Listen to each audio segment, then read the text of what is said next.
in human design says, what is your architecture of your mind, your internal psyche? If you want to be your personal psychologist or psychiatrist, this will allow you to see purely what you think, so you don't have a need to ask anyone to help you. There are 6 levels of understanding how human psyche works. You probably get a color description in your human design chart. The first color, with number 1, is being defined as appetite or fear. Both are correct. Appetite means that you know what you think, and you need to know what you think about. If you don't, that you can't think for yourself. You need to identify my thought. Fear.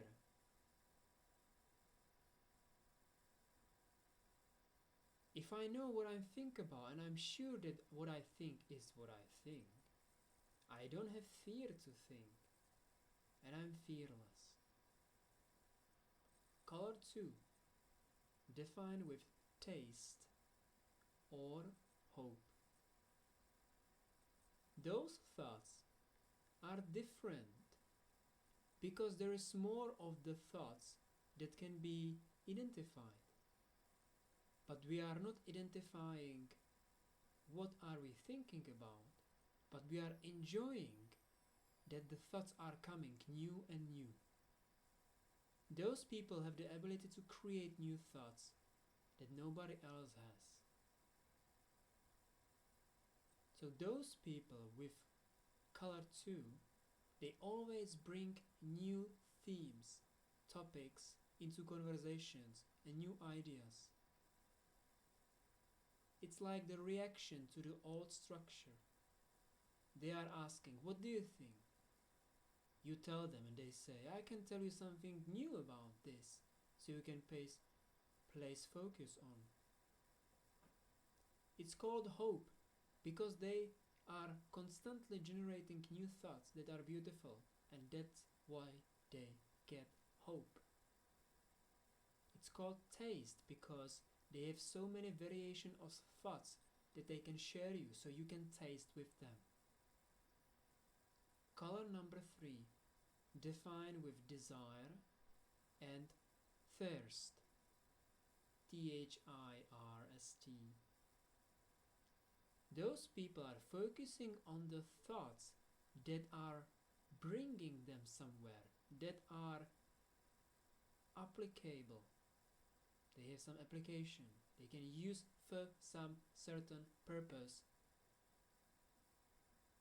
And it either makes them to think in a certain way, so they have to think as the reaction, or they have this drive to live and think with their life. So they have desire to make up a thought that would fulfill their life of desire, and they have thirst to choose the thoughts that keep them on. Color 4 is defined with need and touch. Those people are appreciating their thoughts because they have a strong connection to themselves. They know what they need to think because they reflect themselves in those thoughts who they are. Those thoughts belong to them. They are in touch with themselves if they accordingly think the same way. That's why they distinguish between thoughts that has no value to them personally, because they can't identify with them, so they are filtering.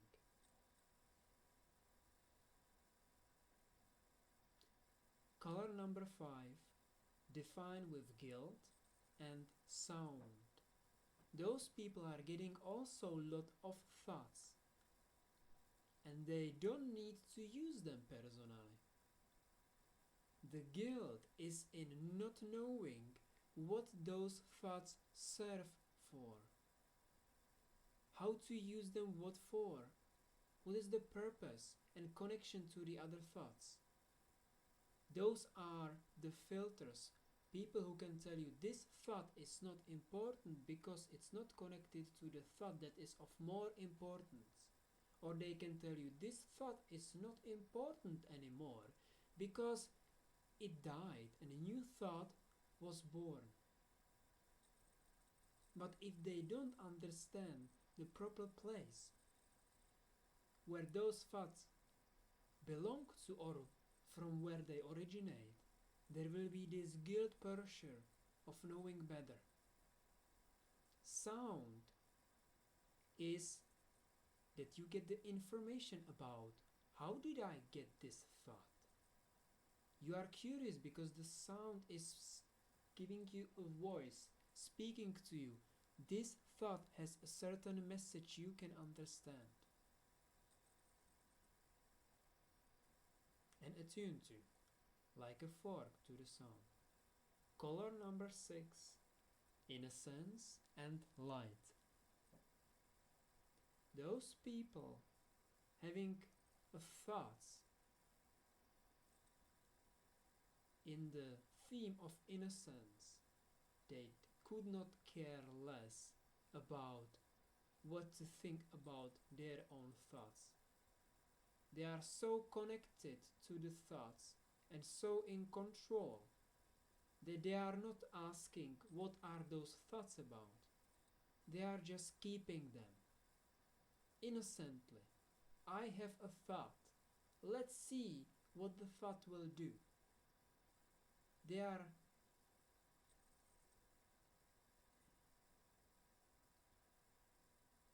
in the position of perfect balance, equilibrium, neutral.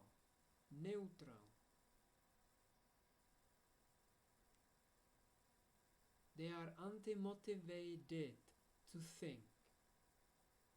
That's why their thoughts can change instantly or constantly. The light means that they are having a light on their thoughts. And if they don't see that their thought brings a light, they will leave it and new thought will come. So they are in the light all the time. And you can see that there are 6 kinds of brains, psyche functioning. It's so easy to appreciate the differentiation of each person. And you can see the cooperative potential together. Everything starts from the gate of entrance or the gate of leaving. In a sense, people are telling you, what are you thinking about? What is it of importance? Then the 5 below them are telling them, I see that it has a connection to this and this. And there is the 4th below, then saying, hey, but why do we need to think about this if it doesn't fit to our needs? And the 5 above says, well, I am just saying, because I see something. Thank you for telling me what is the need of this thought. And the innocent person will say, I like you, listening to you, what you think about. Just tell me what you came up with so I don't have to hold about it anymore. Then comes the cooperation with the 3rd, 2 and 1. The desire. Those people are so concerned about how to deal with the thoughts as the 2s and 1s. The desire one will tell, we need to do something about what we think right now, and I'm already doing it. And they don't have the focus to ask, do I need it? Or what is it for? Or should I leave it be and just not focus at all? No. They have to do and be productive with the thought. So they are testing it, using it, and other people, usually those 4s, 5 and 6, are watching it. They are watching the threes and are saying, you are in desiring this thought, let's see what it makes two. And there are the hopes, the two. And twos are constantly producing the new beautiful thoughts, bringing the thesis and antithesis, theist and antitheist. They are saying, what if we focus on this right now? I have brought to the light for everyone this, and I'm having it. See it, share it. Hey, I have it, people, look at it. And the desired one will say, well, okay, I like it, actually I very like it. I will combine it with my desired thought. Let's see if it mutates and what new change it will bring.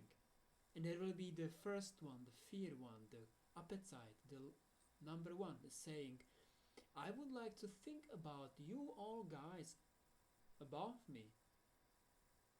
What are you thinking all the time?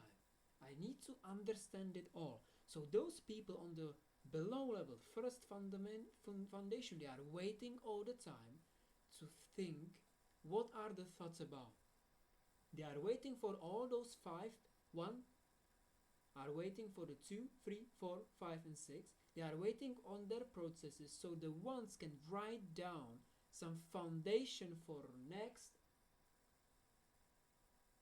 week or year.